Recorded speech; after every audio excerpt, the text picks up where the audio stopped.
Hi, I'm Father Jim Forson, and I'd like to offer you a reflection on the gospel of the second Sunday of Advent. One of my very favorite poets, the wonderful Mary Oliver, whom I find myself quoting sometimes more than I even quote Jesus. But Mary Oliver wrote once such a disturbing question.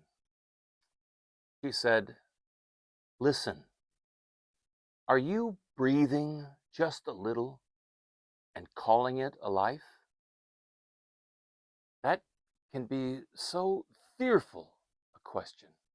It is so prophetic. It's hard to even allow that question into my own heart. Breathing just a little and calling it a life. I think of this friend of mine who was telling me about his dad, whom I knew, a man who was very astute, intellectually curious, successful in business, good. But my friend was telling me that after his wife, mom, died, that he retired, and little by little, his life became more and more narrow to the point where he didn't even want to leave the house much anymore, go out for dinner or go out to a movie. No, he didn't want to do that, just wanted to stay home. And eventually his life became one of getting up in the morning, eating breakfast, doing the crossword, watching TV, going to bed,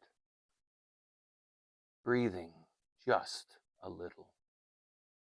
And that can sound so fearful, and something that maybe could happen, has happened to us all at one point in time in our lives, letting our life become so narrow. Well, today in the gospel, John the Baptist is echoing the words of the prophet Isaiah when he is saying, "Prepare the way of the Lord."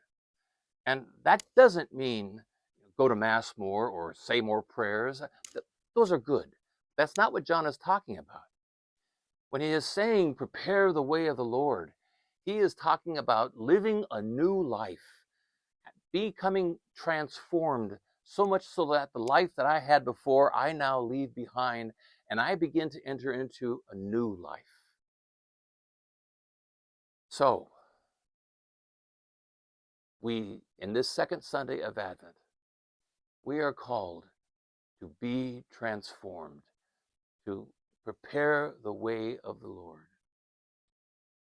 So I have to ask myself, what holds me back? What would narrow my life? What limits me from being more like Jesus, being more compassionate, more understanding, more forgiving?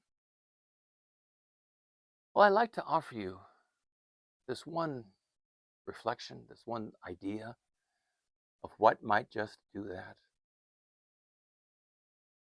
Let's ask ourselves, am I resentful? Do I have some resentment in my life that is limiting me, that is holding me back? I don't like to think of myself as being a resentful person at all. I don't think any of us do. I like to think of myself as being, forgiving and understanding and merciful. But on this second Sunday of Advent, maybe I need to do something difficult, to listen to the prophet's voice, make ready the way of the Lord, to listen to that other prophet's voice. Are you breathing just a little? And to look into my own heart and ask myself, am I living in this prison of resentment, a prison of my own making? Resentment about, I don't know, maybe the way I was raised. I look back into my childhood or my adolescence, and maybe there were mistakes made, and I resent that. I didn't deserve that. Or maybe resentful about where my life is at these days, that I'm not in the job that I really wanted to be. I'm not making the money I wanted to make. I'm not living in the kind of house that I wanted to live in, and the family that I have isn't the family that I dreamed about. And I'm resentful. Maybe I'm resentful about my spouse not being enough, or these kids of mine that aren't grateful enough. And I have these resentments inside. Or maybe I'm resentful about my boss. He takes advantage of me and doesn't treat me the way I deserve. I didn't get the breaks in life that I deserve to get, and that bothers me. I'm resentful.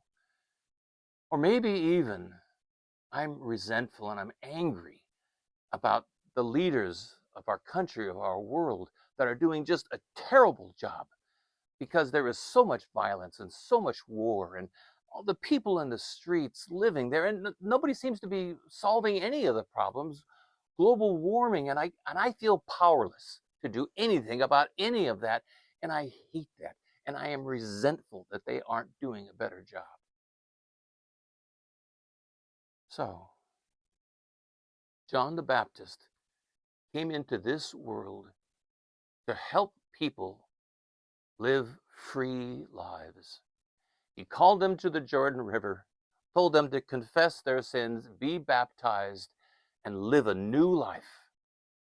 Because that freedom from sin is the gateway through which now God can enter into my life and I can live a life transformed. So, this second Sunday of Advent, I don't want to breathe a little.